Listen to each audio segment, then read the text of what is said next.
विद्यार्थियों, इससे of women's education, महिलाओं की शिक्षा पर एक निबंध हिंदी में। इसको सर्वपल्ली राधाकृष्णन, जो हमारे देश के दूसरे राष्ट्रपति थे और पहले उपराष्ट्रपति थे, उन्होंने लिखा है। आप एक ऐसे युग में रह रहे हैं जहां स्त्रियों के लिए सामाजिक कार्य में, जनजीवन में तथा प्रशासन में अनेक महान अवसर प्राप्त हैं। समाज को अनुशासित मस्तिष्क वाली तथा संयमित आचरण वाली स्त्रियां चाहिए। आप चाहे कोई भी कार्य चुनें, आपको उसे ईमानदारी तथा अनुशासित मस्तिष्क से करना चाहिए, संतुलित मस्तिष्क और भावनाओं से करना चाहिए। तभी आपको कार्य में सफलता और आनंद प्राप्त होंगे। वास्तव में हमारे देश में जहाँ तक लड़कियों की शिक्षा का संबंध है, शिक्षा काफ़ी विस्तृत नहीं है। महिलाओं की शिक्षा अधिक विस्तृत नहीं है। इसलिए प्रत्येक वह संस्था जो लड़कियों की शिक्षा में योगदान दे रही है, वह मान्यता उत्साह प्रदान करने के योग्य है। लेकिन मैं इस बात के लिए चिंतित हूँ कि जो शिक्षा प्रदान की जाए वह केवल विस्तृत ही ना हो, बल्कि वह जीवन के रहस्यों को जानने के योग्य भी हो। इसे गहराई में अर्थात जीवन के रहस्यों को जानने में हम पीछे हैं, हमेशा पीछे रहे हैं, महिलाएं पीछे रही हैं, ऐसा बताया है राधा कृष्णन ने। तो बताया है कि शिक्षा उनकी गहराई से होनी चाहिए। हम विद्वान और कुशल बन सकते हैं, किंतु यदि हमारे जीवन का कोई उद्देश्य ना हो तो हमारा जीवन अंधकारमय हो जाता है। हम भारी भूलें करेंगे और फिर हमें दुख प्राप्त होगा। हम भूल करते जाएंगे और दुख प्राप्त होता जाएगा। गीता में भी ये कहा गया है, व्यावसायिमिका बुद्धि रेके, अर्थात निस्वार्थ कार्य में बुद्धि स्थिर होती है और एक ओर ही लगी रहती है। एक सच्चे सुसंस्कृत मस्तिष्क वाले मनुष्य को मानसिक एकरूपता तथा जीवन के उद्देश्य के प्रति प्रेम होता है। जो संस्कृतशील होते हैं, जो सभ्यतापूर्ण होते हैं, उनके जीवन के उद्देश्य के प्रति प्रेम होता है। एक असंस्कृत व्यक्ति, एक अनसिविलाइज्ड मैन, जो असभ्य व्यक्ति होता है, मनुष्य होता है, उसके लिए संपूर्ण जीवन भिन्न भिन्न दिशाओं में बिखरा हुआ प्रतीत होता है। बहुशाखा हैन्ताश्च, अतः यह आवश्यक है कि वह शिक्षा जो आप इन संस्थाओं में प्राप्त कर रहे हैं, वह आपको केवल ज्ञान और कुशलता ही प्रदान करें, बल्कि आपको जीवन का एक निश्चित उद्देश्य भी दें। ऐसी शिक्षा हमें विद्यालयों से, संस्थाओं से प्राप्त करनी चाहिए। वह निश्चित उद्देश्य क्या हो, यह आपको सोचना है। यह कहा जाता है कि विद्या विवेक प्रदान करती है और विमर्श रूपिणी विद्या आपको यह ज्ञान प्रदान करती है कि जिससे आप यह तय करेंगे कि क्या उचित है, और वह आपको अनुचित बातों से बचने में सहायता करेगी। क्या अनुचित है और क्या उचित है, यह विमर्श रूपिणी विद्या हमें बताती है। इसलिए आपको यह पता लगाने की कोशिश करनी चाहिए कि इस पीढ़ी में आपसे क्या अपेक्षित है, क्या आपसे लोग अपेक्षा करते हैं, आपकी फैमिली अपेक्षा करती है, क्या चाहती है, ये पता करना होगा। एक वह उद्देश्य जो सदियों से ठीक रहा है, वह हमारे देश और संसार की तेज़ी से बदलती हुई परिस्थितियों में ठीक नहीं भी हो सकता।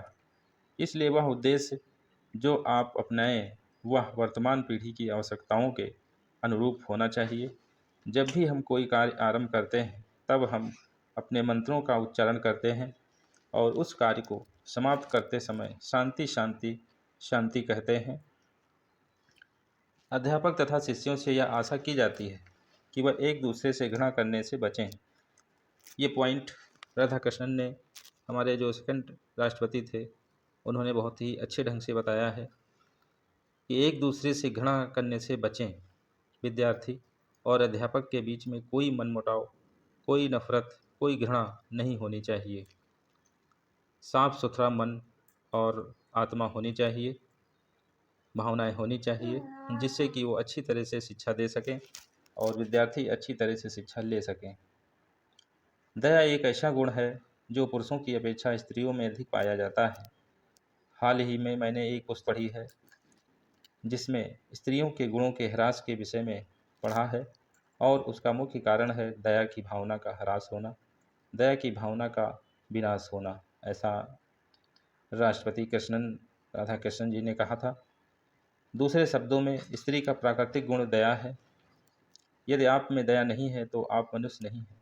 इसलिए प्रत्येक प्राणी के लिए यह आवश्यक है कि उसे अपने में दूसरे का ध्यान रखने की भावना, दया और सहानुभूति के गुण पैदा करने चाहिए।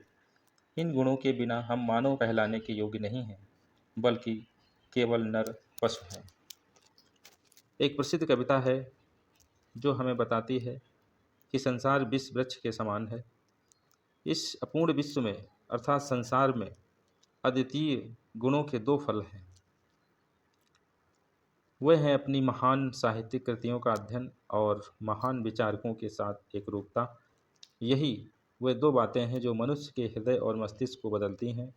मैं इस बात के लिए उत्सुक हूँ कि हम अपनी महान कृतियों का अध्ययन करें, देश की उन सभी महान कृतियों का जो हमें विरासत में प्राप्त हुई हैं।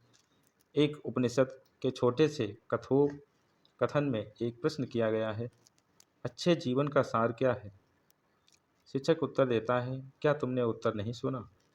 बादलों की गड़गड़ाहट होती है, दा दा दा। तुरंत शिक्षक ने समझाया कि यही अच्छे जीवन का सार है। एक दा का मतलब है दम यानी हिम्मत, दूसरे दा का मतलब है दान यानी पुण्य करना, तीसरे दा का मतलब है दया। ये तीनों गुण होने चाहिए। यही अच्छे जीवन का सार है और यही अच्छे जीवन का निर्माण करती हैं। दम का अर्थ है आत्मनियंत्रण, जो मानवता का प्रतीक है। रामायण में बताया गया है, जब लक्ष्मण वन को जाने लगे तब उनकी माता ने, लक्ष्मण जी की माता ने उन्हें बताया था, राम को अपने पिता दशरथ के समान समझना और सीता जी को अपनी माता के समान समझना और वन को अयोध्या के समान समझना। जाओ मेरे प्रिय पुत्र, ऐसा उनकी माँ ने, सुमित्रा जी ने कहा था। हमारी साहित्यिक कृतियों में बहुत सी ऐसी आनंददायक कहानियाँ हैं जो हमारे भीतर महान नैतिक शक्ति का संचार करती हैं, जो हमारे लिए ऐसी रूपरेखा बनाती हैं जिनके अनुरूप हम अपना आचरण बनाते हैं। नेपोलियन ने एक लाइन कही है, हमें अच्छी स्त्रियां दो, हमारी सभ्यता महान होगी। हमें अच्छी माताएं दो, हमारा राष्ट्र महान होगा। ऐसा नेपोलियन ने कहा था। नेपोलियन बोनापार्टा ने। जब आप शिक्षा के विषय में बात करते हैं तब आपके सम्मुख कुछ लक्ष्य होते हैं। जिन लोगों को शिक्षा दी जाती है उन्हें उस संसार का ज्ञान दो जिसमें वह रह रहे हैं। यह ज्ञान आप विज्ञान, इतिहास तथा भूगोल से प्राप्त कर सकेंगे। आप लोगों को कुछ तकनीकी ज्ञान प्राप्त करने के लिए भी प्रशिक्षित करें ताकि वह अपना जीविकोपार्जन कर सकें। इन बातों को पूरे संसार में शिक्षा के लक्ष्यों के रूप में स्वीकार किया जाता है, अर्थात उस संसार का ज्ञान जिसमें आप रहते हैं और तकनीकी योग्यता जिसके द्वारा आप जीविकोपार्जन कर सकते हैं। किंतु उस शिक्षा की क्या विशेषता है जो हमारे देश के विद्यालयों में दी जा रही है? हमने सुना है कि शिक्षा का मुख्य उद्देश्य दक्षता और ज्ञान प्राप्त करना ही नहीं है, बल्कि उच्च जीवन की प्राप्ति का प्रयास करना है। एक ऐसे संसार के निर्माण का प्रयास जो स्थान व समय से परे हो। यद्यपि यद्यपि बाद वाला पहले वाले को प्रकाशित तथा क्रियाशील करता है।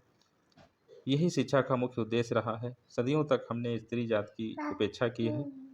परंपरा संभवतः इससे भिन्न रही है। पूरा कल्पेश। फिर ये संस्कृत में कुछ वाक्य कहा गया है। एक लाइन, दो लाइनें कही गई हैं। पुरा कल्पेश नारी नाम मंदिरा वंदना निश्चिता अध्यापनाश्च वेदानाम गायत्री वाचानाम तथा। प्राचीन समय में हमारी स्त्रियों में उपनयन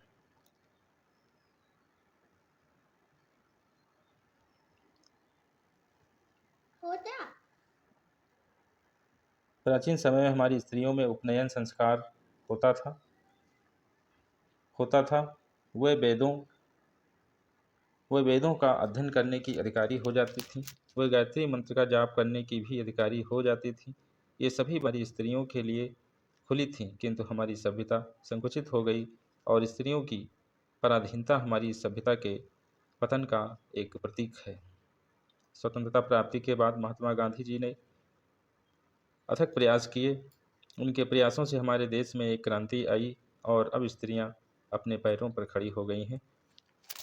उन्होंने हर क्षेत्र में उनको अधिकार दिया, हर तरह से उनको अधिकार दिया गया, हर जगह उनको जाने का अधिकार दिया गया, मंदिरों में, हर विभाग में। इस तरह से स्त्रियों को पूर्ण रूपेण आज़ादी मिली और हर क्षेत्र में उन्होंने प्रवेश किया। ये वुमेन्स एजुकेशन हिंदी में इससे है, राधा कृष्णन जी के द्वारा लिखा गया था, जो कक्षा 12 में ये लेसन भी है इंग्लिश में।